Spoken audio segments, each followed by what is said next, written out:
తెలంగాణ ముఖ్యమంత్రి రేవంత్ రెడ్డి గారు ఢిల్లీ పర్యటనలో ఉన్నారు.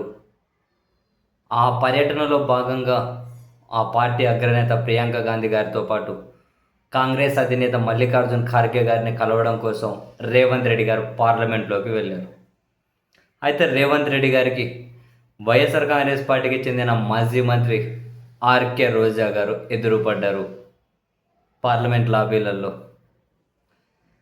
ఇద్దరు షేక్ హ్యాండ్ ఇచ్చుకొని మాట్లాడి కాసేపు యోగక్షేమాలు మాట్లాడుకున్న తర్వాత ఎవరిని దారి వారిపోయారు. బట్ వీళ్ళిద్దరు షేక్ హ్యాండ్ ఇచ్చి మాట్లాడుకుంటున్న ఫోటోలు ఈరోజు ఏమంటారు అటెన్షన్ ఆఫ్ ది డే అయ్యాయి. ఈ రోజుకి ఒక అటెన్షన్ తీసుకొని వచ్చాయి. కారణం లేకపోలేదు. రోజా గారు ఇంతకుముందు తెలంగాణ ముఖ్యమంత్రి కేసీఆర్ గారికి తన ఇంటికి పిలిచి ఆతిథ్యం ఇచ్చినప్పుడు రేవంత్ రెడ్డి గారు అంశాన్ని ప్రస్తావించుకుంటూ చాలాసార్లు విమర్శలు చేసి ఉన్నారు, చాలా తీవ్ర వ్యాఖ్యలు చేసి ఉన్నారు కూడా.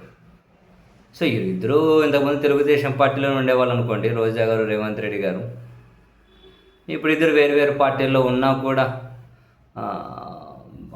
ఫ్రెండ్షిప్ లేకుండా పోదు, మాట్లాడుకోకుండా ఏమీ ఉండరు. కానీ బట్ షేక్ హ్యాండ్ ఇచ్చి ఉల్లాసంగా మాట్లాడుకోవడం అని రేవంత్ రెడ్డి గారు రోజా గారిని ఇక్కడికి వచ్చిన పని అడగడం, రోజా గారు వేరే పని మీద వచ్చాను అని చెప్పడం, తర్వాత రోజా గారు వైసీపీ ఎంపీలను కలిసి కేంద్ర మంత్రి నితిన్ గడ్కరీ గారిని కలిశారు. అయితే నగిరి నియోజకవర్గంలో జాతీయ రహదారి విస్తరణలో భాగంగా 200 సంవత్సరాల కిందటి ఒక ఆలయాన్ని ఏదో తొలగించే ప్రయత్నం జరుగుతూ ఉందట. అది నగిరి యొక్క చరిత్ర, సంస్కృతి, భక్తి విశ్వాసాలకు సంబంధించింది అని, దాన్ని తొలగించకుండా ప్రత్యామ్నాయ మార్గాలు అన్వేషించాలి అని రోజా గారు వైసీపీ ఎంపీలతో కలిసి కేంద్ర మంత్రికి రిక్వెస్ట్ చేసినట్లుగా అయితే తెలుస్తూ ఉంది.